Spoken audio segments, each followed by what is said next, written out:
Welcome to the new Bentley Bentayga Speed, which is, well, speedier.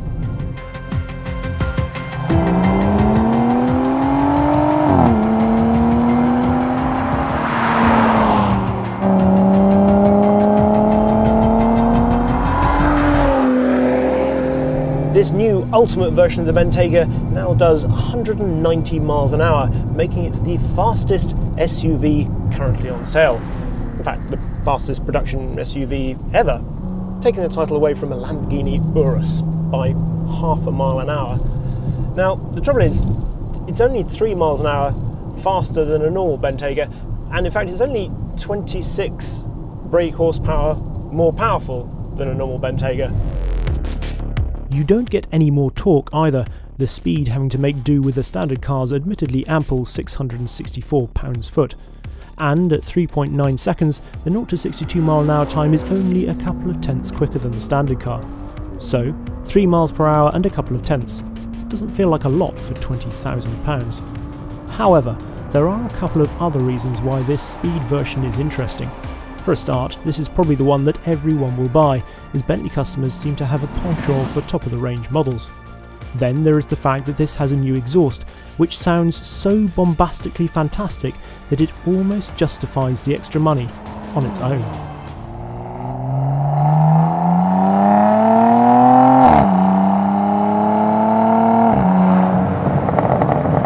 It's by Carfection, yes, that is how you pronounce it, and adds a load more character from this W12 engine.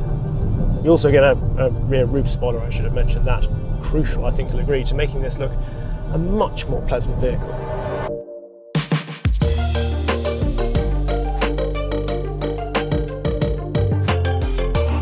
There have also been changes to the chassis settings, with 15% firmer suspension and attendant tweaks to the 48-volt anti-roll system.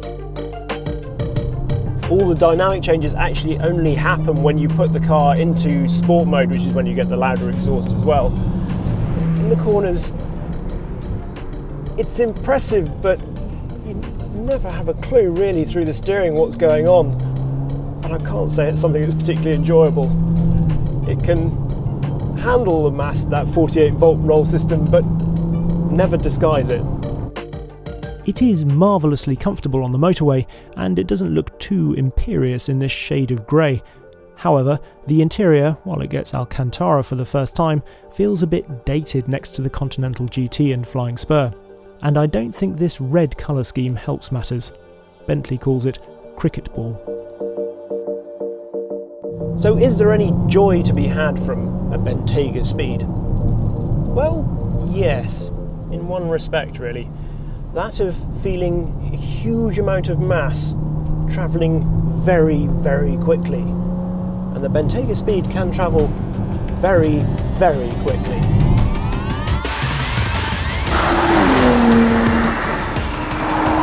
There is a certain majesty to a lot of mass moving fast. Just look back at videos of Jonah Lomu sprinting down a rugby pitch. And to demonstrate this with the Bentayga Speed, we've come to Bruntingthorpe Aerodrome in Leicestershire.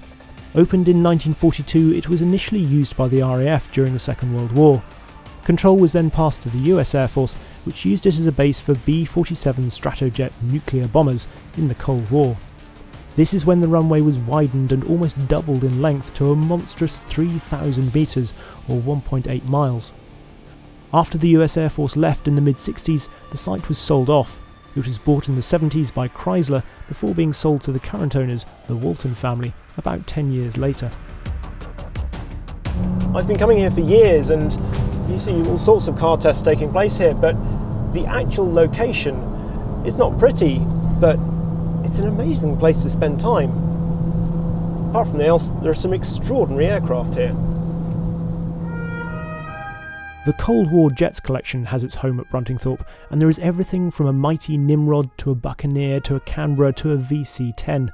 There are also a couple of old 747s, one of which has been used for an explosion test. It is a fascinating place. Of all the planes here, probably my favourite is actually the Hawker Hunter. It's just such a pretty looking plane. But probably most famous is this, the Handley Page Victor. It's part of the trio of planes that made up the V bombers, the Avro Vulcan and the Vickers Valiant being the other two. This particular one Tizintina, or Meldrew, is XM715, and it lives here at Bruntingthorpe and does fast taxiing, which actually is part of the reason it's famous, because it was the last Victor ever to fly, slightly accidentally when it took off here during one of those fast taxi days. Anyway, this is one of the planes that was converted to a tanker, and more famously, better known perhaps for taking part in this, Operation Black Buck, which was the famous long-range bombing of the Falklands, Port Stanley Airport. The bombing itself was carried out by the Vulcans, but these did the refuelling on the way, and it was just extraordinary. I recommend Roland White's book, Vulcan 607, if you haven't read about it. And if you think that the Victor doesn't look that extraordinary by modern standards, just consider this. One of these first flew in 1952, or just 7 years after the end of the Second World War, when propeller-powered planes like Lancasters and Wellingtons were the norm. It represents a simply staggering rate of progress. And talking of staggering rates of progress, the way this gets off the line, it's not even dry today. It's just amazing. That's 110 miles an hour already. It travels like a brick hurled in a riot. 140. That's 150. Singly like that. Just amazing.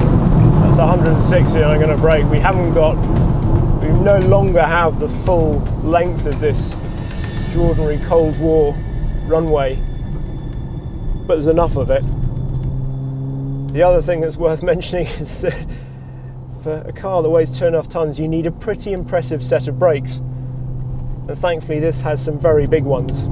The biggest, in fact, sounds a bit like something Donald Trump might say, but these are 440 millimeters in diameter, which is 17 inches, which, when you start comparing that, a 17-inch set of wheels is not a small set of wheels in my mind somehow, and that's the size of the brakes. Madness. Of course, we weren't going to do that just once.